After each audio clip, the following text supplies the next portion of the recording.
बिस्मिल्लाहिर्रहमानिर्रहीम अल्हम्दुलिल्लाहि रब्बिल आलमीन वस्सलातु वस्सलामु अला रसूलिल्लाहि सल्लल्लाहु अलैहि वसल्लम।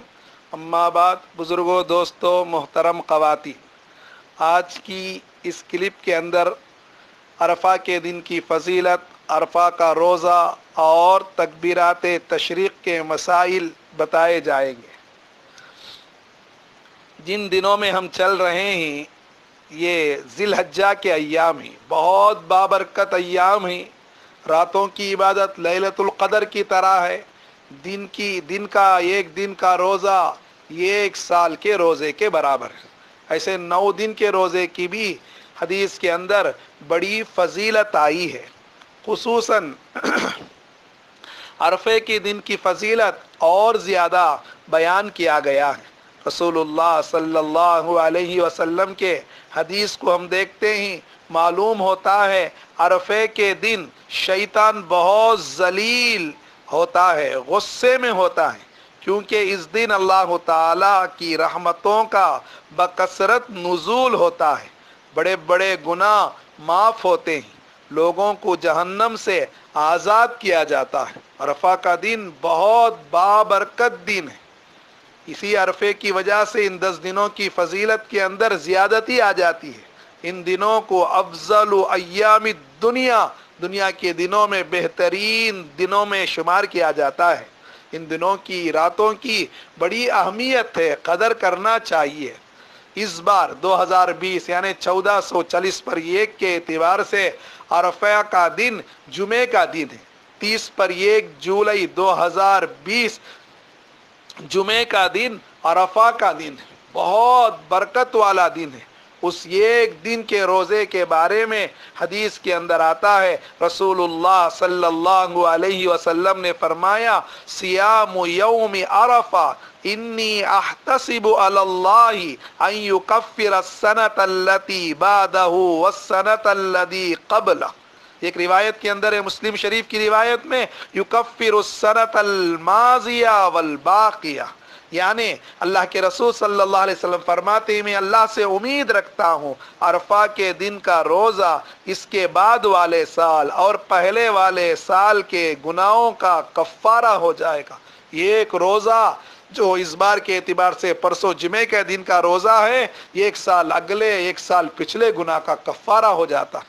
बुजुर्गान मोहतरम, इन दिनों की कदर करनी चाहिए। वैसे तो लोग पूछते अरफे का कितना रोज़ा है, अरफे का एक दिन का रोज़ा है। इस बार जुमे का दिन यानी ईद हफ्ते की दिन है। ईद से पहले जो दिन है 9 ज़िलहज्जा, उसे अरफा का दिन कहते हैं। जुमे का दिन अरफा है।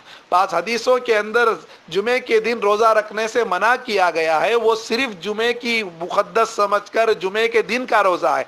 अभी ये जो हम रोज़ा रखते हैं अरफे का रोज़ा है, इसलिए जुमे का दिन सिर्फ जुमे के दिन भी रोज़ा रख सकते हैं। अल्लाह तौफीक दे और जीतो जुमेरात जुम्मे का रोज़ा रख लें, वरना 2 रोज़ा रखे या 1 रोज़ा रखे, आपको इख्तियार है। जितना अल्लाह तौफीक दे उतना रोज़ा रखे। वैसे तो 9 रोज़े की फजीलत है, अब सिर्फ 2 रोज़ा का वक्त बाकी है। कल रोज़ा रखे, परसों रोज़ा रखे, या 1 रोज़ा रखना चाहे अरफे का रोज़ा रखे। इसमें भी वो हजरात जिनके ऊपर क़ज़ा रोज़ा है, मस्तूरात की माहवारी की वजह से या सफ़र की वजह से, जिस वजह से भी जिसका रोज़ा छूट गया है, रह गया है, वो क़ज़ा की नीयत कर ले। अब सवाल पूछते हैं, क़ज़ा की नीयत से रोज़ा रख ले, अरफे का सवाब मिलेगा नहीं मिलेगा? क़ज़ा की नीयत से रखेंगे, क़ज़ा रोज़ा अदा होगा, वो पूरा करना फ़र्ज़ है। अब रहा मसला अजर सवाब का, अल्लाह की ज़ात से उम्मीद है अल्लाह ताला, और चूँकि वो दिन अरफे का होने की वजह से उसका अजर व सवाब भी दे देगा, उम्मीद कर सकते हैं। अरफे के दिन का रोज़ा बहुत अहमियत है और अरफा हमारे एतबार से है, यानी सऊदी में एक दिन पहले जुमेरात के दिन अरफा है, वहाँ का एतबार नहीं करना है। हम जिस जगह रहते हैं वहाँ जिस दिन अरफे का होगा उस दिन का एतबार होगा। तो हमारे एतबार से जुमे का दिन अरफे का दिन है, उस दिन का एहतिमाम से रोज़ा रखें। और ये रोज़ा रखना फ़र्ज़ व वाजिब नहीं है, रखेंगे तो इतना बड़ा सवाब मिलेगा, गुनाह माफ़ होंगे। गुनाह से मुराद सगीरा गुनाह है। अगर रोएंगे, अल्लाह से माफ़ी मांगेंगे, अल्लाह कबीरा गुनाहों को भी माफ़ कर देगा। बहुत अहम दिन है, आमाल में लगे जुड़े। अरफे के दिन और एक वाजिब हुक्म हमारे तरफ मुतवज्जा होता है, वो हुक्म है تکبیرات تشریق، نمازوں کے بعد تکبیر کہنا، اس کا واقعہ کتابوں میں اس طرح لکھا ہے۔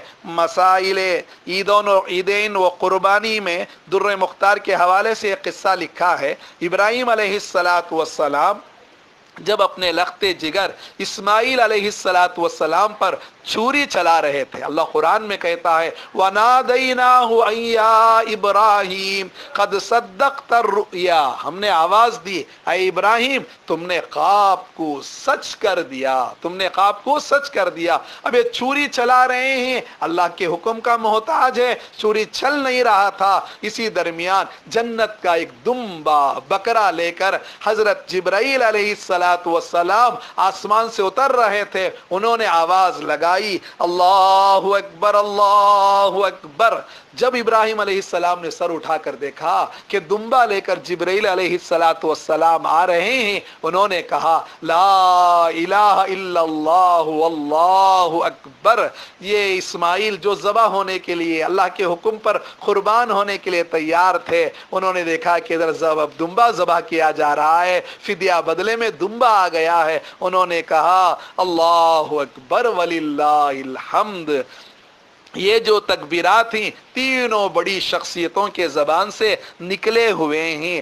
اب ہر مسلمان کے لیے چاہے مرد ہو، عورت ہو، مسافر ہو، مقیم ہو، جماعت سے نماز پڑھے، الگ نماز پڑھے، ہر ایک کے لیے 5 دن میں یعنی عرفہ کے دن فجر کی نماز سے 13 ذی الحجہ عصر کی نماز تک 20 پر 3 نمازوں کے بعد، اس بار کے اعتبار سے یعنی جمعے کے دن عرفہ کا دن ہے، جمعے کے دن فجر کی نماز سے جمعے کے دن 5 نمازوں کے بعد، ہفتے کے 5 نمازوں کے بعد، اتوار کے دن 5 نمازوں کے بعد، پیر کے دن 5 نمازوں کے بعد، منگل کے دن عصر کی نماز تک یہ تکبیر سلام پھیرتے ہی اللہ اکبر لا الہ الا اللہ اللہ اکبر وللہ الحمد کہنا واجب ضروری ہے، نہیں کہیں گے تو گنہگار ہو جائیں گے۔ عموماً مرد حضرات دیکھا دیکھی چلہ پھوکی اگر یہ بھول جاتا ہے، مسجد میں آزو بازو پڑھتے ہیں یاد آ جاتا ہے،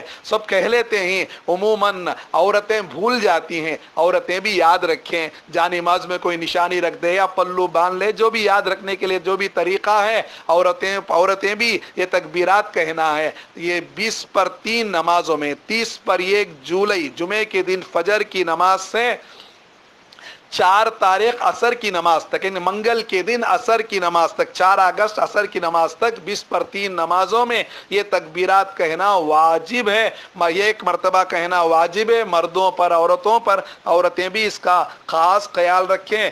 اور یہ تکبیرات ان دنوں میں صحابہ نماز کے بعد تو کہنا ہی ہے، واجب ہے، یہ پورے ذی الحجہ میں بہت زیادہ تکبیروں کو کہتے رہتے تھے، بازاروں میں چلتے پھرتے، اور اسی طرح سبحان اللہ الحمدللہ۔ اللہ کے نبی نے بھی فرمایا فَاكْثِرُوا فِيهِنَّ مِنَ التَّسْبِيحِ وَالتَّكْبِيرِ وَالتَّحْمِيدِ وَالتَّحْلِيلِ، ان دنوں میں سبحان اللہ، اللہ اکبر، الحمدللہ، لا الہ الا اللہ زیادہ کہیں، یعنی سوم کلمہ پڑھتے رہیں، سبحان اللہ والحمدللہ ولا الہ الا اللہ واللہ اکبر، اور اسی طرح اللہ اکبر لا الہ الا اللہ واللہ اکبر وللہ الحمد، یہ بھی پڑھیں۔ خاص کر جمعے کے دن فجر کی نماز سے منگل کے دن عصر کی نماز تک، ان 5 دنوں میں 20 پر 3 نمازوں میں یہ تکبیر کہنا واجب ہے، ضروری ہے، اس کا خاص خیال رکھیں۔